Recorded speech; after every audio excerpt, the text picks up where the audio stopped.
Bienvenido al canal de la Primera Iglesia Bautista de San Salvador. Esperamos que seas edificado a través del mensaje que estás por escuchar. Recuerda visitar nuestro muro en Facebook para que conozcas más acerca de nuestras actividades. También puedes escribirnos a nuestro correo electrónico. Será un placer saber de ti. Dios te bendiga.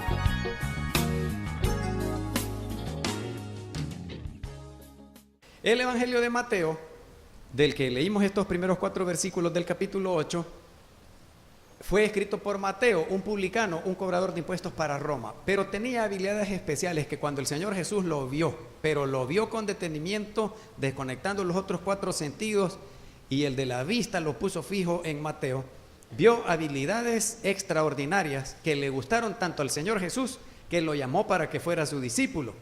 Una de estas habilidades están escritas aquí en su Evangelio, que Mateo coleccionó, agrupó convenientemente 9 relatos de milagros. ¿Ya tienen abierta su Biblia, hermanos, hermanas? No me vean a mí, vean su Biblia. Mire, en el capítulo 8 del 1 al 4, el primer milagro que sanó al leproso. Del 5 hasta el 13, ¿tienen abierta su Biblia ahí, hermanos, hermanas? Mateo 8 del 5 al 13, que sanó al esclavo del centurión romano, aquel soldado que mandaba a otros 100 soldados. Miren ustedes, del 14 al 17 está la sanidad de la suegra de Pedro. Un compañero mío me dijo que por eso el Pedro había negado al Señor Jesús, porque le sanó a la suegra, dice. Mire cómo ese compañero, los inventos que hacía. Entonces, ¿cuántos milagros le salieron? 3 milagros. Y después del versículo 18 al 22, hay otro, pudiéramos decir, los desafíos del seguimiento al Señor Jesús. Los que quieran ser discípulos, seguidores del Señor Jesús, se van a enfrentar con estos desafíos. Ya lo vamos a ver. Miren, después del 8:23 al 27 está el milagro de calmar el viento y la tempestad. Los elementos creados de la naturaleza están sujetos al Señor Jesús. Tiene autoridad, tiene poder, manda a ellos. Después están los endemoniados gadarenos, la posesión de los espíritus malignos. Vamos a ir viendo todos estos milagros a lo largo de este mes de septiembre, hablando de la libertad de nuestra patria, la libertad que produjo la Reforma Protestante, la libertad en Cristo, que es un ministerio de liberación total, incluso del poder del demonio habitando en uno de nosotros. Hay gente que dice, no, pero el que va a la iglesia, no, si también en la sinagoga había un endemoniado, que eran los templos de aquellos días. Después está el del paralítico en el capítulo 9. Ahí hace una pausa. ¿Cuántos le salieron? La tempestad, los endemoniados y el paralítico. Otros 3. Son 3 relatos de 3 milagros cada uno. Mire qué genialidad. Y están allí los desafíos, las exigencias de los que quieran ser sus discípulos. En el llamamiento de Mateo, en la pregunta sobre el ayuno. Después hay otro relato que tiene 2 relatos.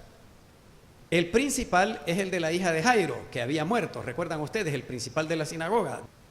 Y el relato de la hija de Jairo tiene un metarrelato, un relato más allá del relato, un relato secundario mezclado con el primario, el de la mujer del flujo de sangre. ¿Se dan cuenta, hermanos, hermanas? Del 27 al 31 de Mateo 9, los 2 ciegos que recobran la vista. Y del 32 al 34, el de el mudo que habló. Otro grupo de 3, que en realidad son 4, grupo de 3 milagros, 3 grupos de 3 milagros cada uno. ¿Se dan cuenta ustedes cómo es de genio Mateo? Por eso el Señor Jesús lo llamó. Los relatos, los desafíos de la exigencia de seguir al Señor también ya lo vimos. Mateo tiene estos relatos, también Marcos, Lucas, pero fíjense que Marcos, que es el escritor más breve de los 4 evangelios, Mateo es más breve en relatar estos milagros. Quita los detalles pintorescos de Marcos, por ejemplo, que dice se recostó sobre la grama verde, por ejemplo, era primavera, como si Marcos fuera un pintor de cuadros. También Marcos dice que los hizo sentar en grupos de 50 en 50. Esos detalles los quita Mateo y es breve porque él quiere que nosotros centremos la atención en el Señor Jesús. Pero, siguiendo la enseñanza del Señor Jesús, Mateo quiere que centremos nuestra atención en la autoridad que tiene el Señor Jesús. En Mateo 5, 6 y 7, la autoridad para enseñar.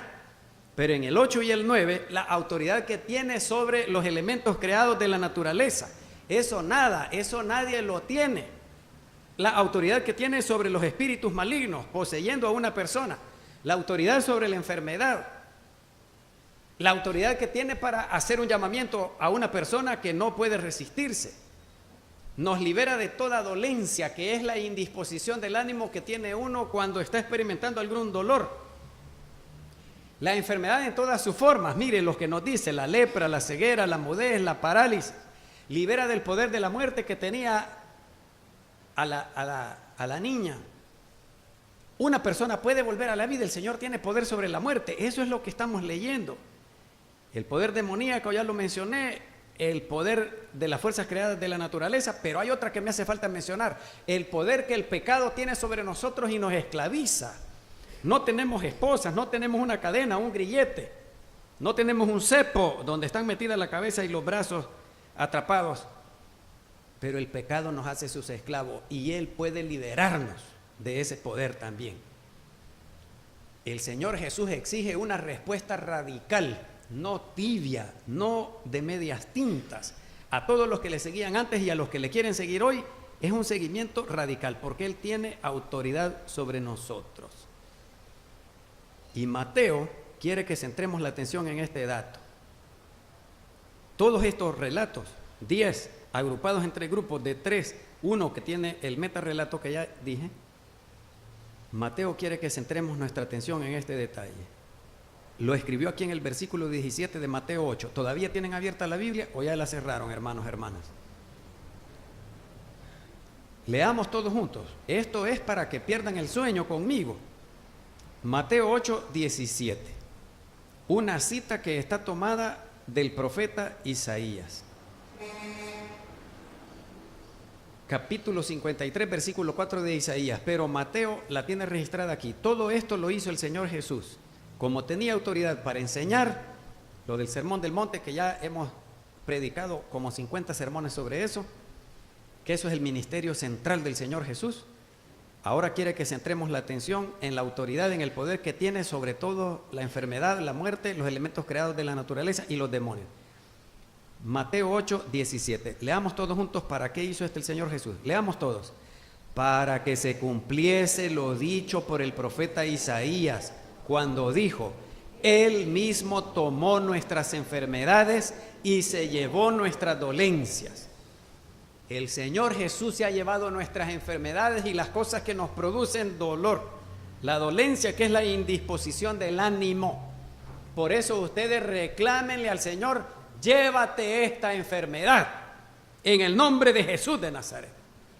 El espíritu demoníaco igualmente, y los elementos creados de la naturaleza, que ven ustedes todos los daños que ha causado ese huracán Harvey, Irma, José y Katia, que por ahí andan también molestando.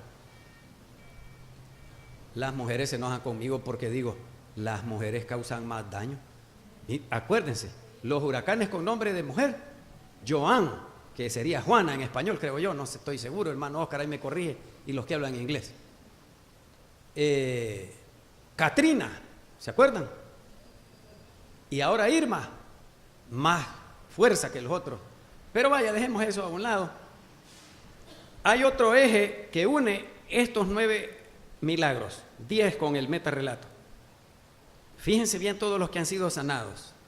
Fíjense bien, lea bien. Yo por eso les digo, cuando predican una cosa, pero no han leído bien, les digo yo, lean bien. ¿A quiénes les hizo estos milagros el Señor Jesús? A los que están excluidos, a los marginados, a los rechazados,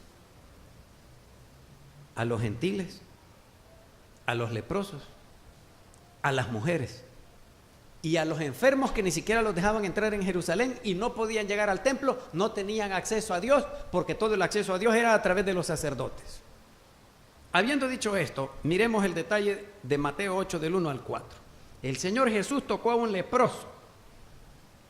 La lepra se traslada por el virus, el bacilo de Hansen quería decir, que el aire lo traslada a 50 metros de distancia. Si alguien tuviera lepra aquí en este santuario que mide 20 metros cuadrados, todos estaríamos enfermos de lepra. Por esa razón, el leproso andaba una campanita y gritaba: leproso, leproso, la gente lo apedreaba, porque lo consideraba bajo el castigo de Dios y para no contagiarse huía, y por eso los tenían en cuevas, en el desierto. Vaya, no tengo mucho tiempo para alargarme en esto de la lepra. Aquí en el país hay leprosos, claro, ya la ciencia avanzó, la medicina avanzó, pero todavía es mal incurable. Y que el Señor Jesús se atreva a tocar con su mano, como la Lady Diana Spencer, sin guantes, como la realeza obliga, ella sin guantes, a propósito que hace 30 años creo que falleció, ya no recuerdo, sin guantes le daba la mano a los enfermos y a toda la gente. El Señor Jesús tenía mayor interés en el amor por esa persona, en sanar a esa persona, que en cumplir con las normas y las prohibiciones de la sociedad de aquellos días. Segundo versículo, ve, muéstrate al sacerdote. Levítico 14 del 10 al 32 exigía que la persona sana de lepra se mostrara al sacerdote, porque el sacerdote hacía la vez de médico, lo revisaba bien de los pies a la cabeza y decía: este hombre ya no tiene lepra, hay que restaurarlo a su hogar, a su familia, a su vecindario, a su trabajo. Aquel hombre antes marginado, rechazado, despreciado, excluido, hoy estaba otra vez restaurado en la comunidad.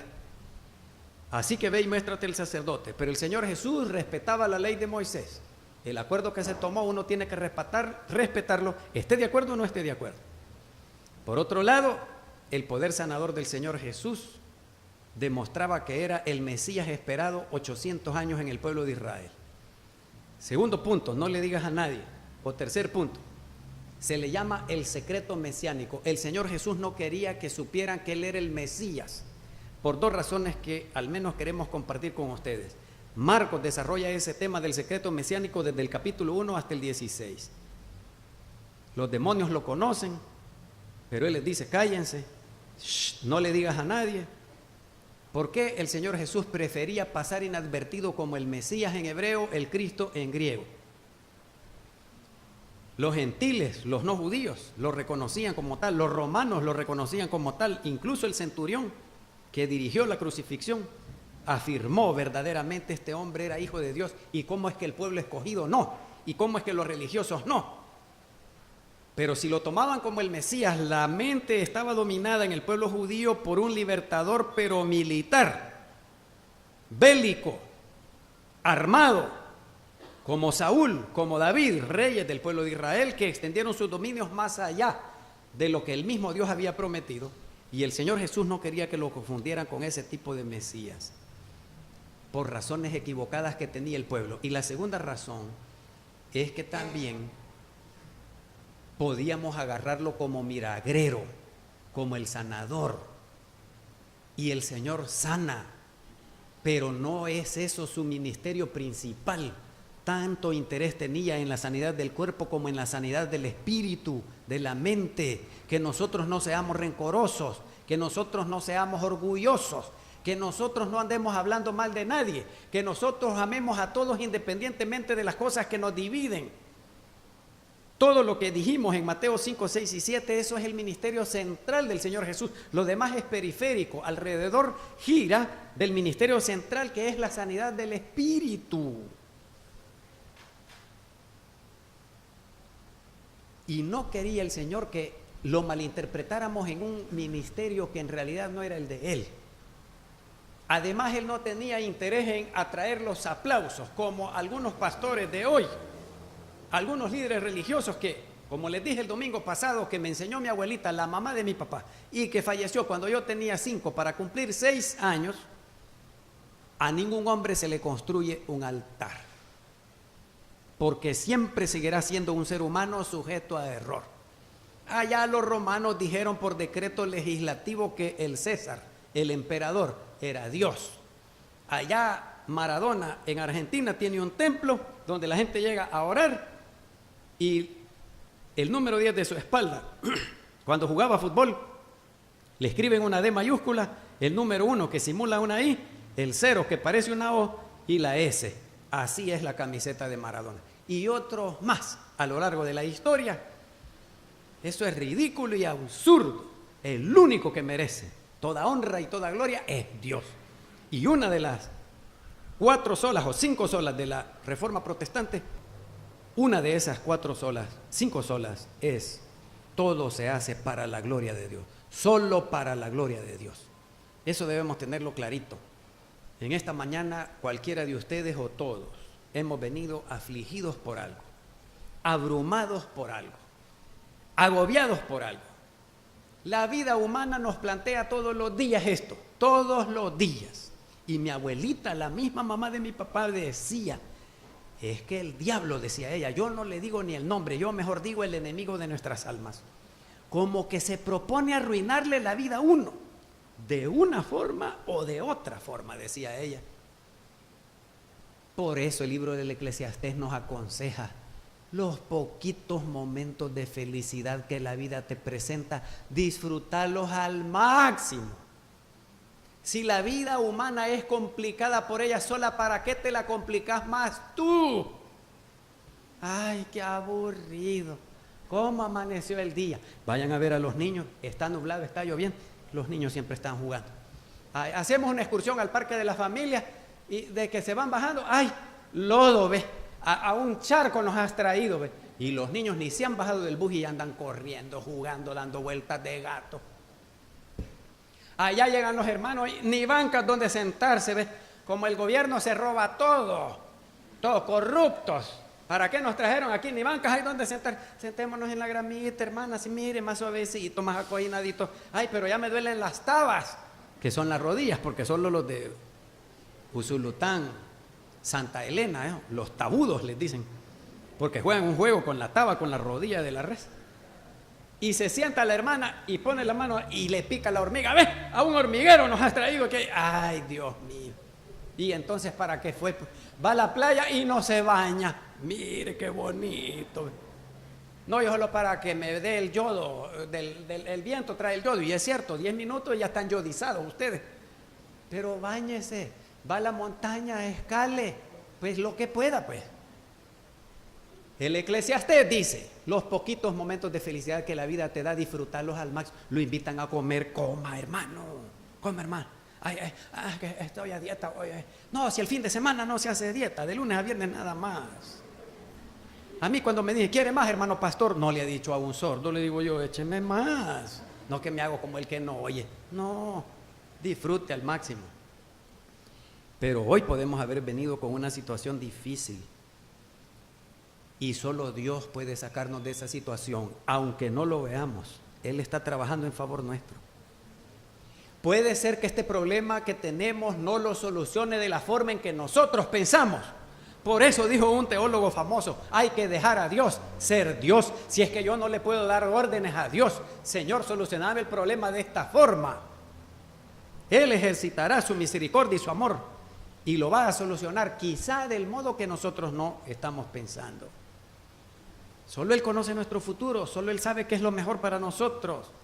Las aflicciones, las dolencias con las que hemos venido hoy, puede ser una enfermedad que ustedes están padeciendo. Piensen en ustedes mismos, qué les duele, dónde les duele. Puede ser una deuda económica que ustedes no saben cómo salir de ella, una dificultad.